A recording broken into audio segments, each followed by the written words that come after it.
Magandang araw po. Ako po si Charkin Betong. Ngayon gusto kong ibahagi ang isang Pilipinong bayani na hinangaan ko at kung bakit ko siya pinili. Sino ang pinili ko? Ang pinili kong makasaysayan na tao ay si Emilio Aguinaldo. Bakit ko pinili si Emilio Aguinaldo? Pinili ko si Emilio Aguinaldo dahil siya ay isang matapang na leader na lumalaban para sa kalayaan ng Pilipinas. Siya ang unang pangulo ng bansa at pinamunuan ang mga Pilipino laban sa mga Espanyol at kalaunan laban din sa mga Amerikano. Si Emilio Aguinaldo ay isang mahalagang leader sa pakikipaglaban ng Pilipinas para sa kalayaan mula sa mga Espanyol. Ipinanganak siya noong Marso 22, 1896 sa Cavite. Lumaki siya naging isang heneral sa Rebolusyong Pilipino at naging unang Pangulo ng Republika ng Pilipinas. Pinamunuan niya ang mga Pilipino laban sa mga Espanyol at kalaunan sa digmaang Pilipino-Amerikano.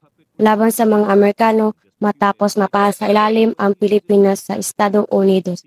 Nag-aral siya sa Kolehiyo de San Juan de Letran at naging bahagi ng lokal na pamahalaan bilang kabisa de barangay at gobernador selo. Sumali siya sa Katipunan, isang lihim na grupo na lumalaban sa mga Espanyol at nagiging kilalang pinuno sa revolusyon.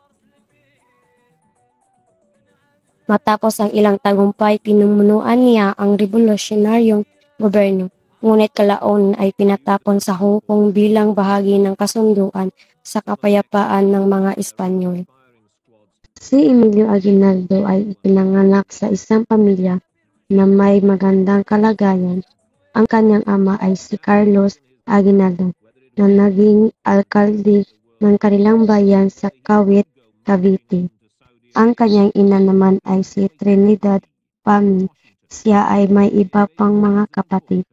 Dahil sa tungkulin ng kanyang ama sa bayan, lumaki si Emilio sa isang pamilya na may pagmamahal sa serbisyo at pamumuno.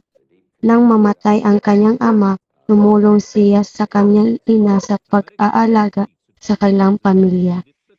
Ang suportang natanggap niya mula sa kanyang pamilya ay naging malaking tulong sa kanyang paglaki at sa paggabay sa kanya upang maging isang leader at bayani ng Pilipinas.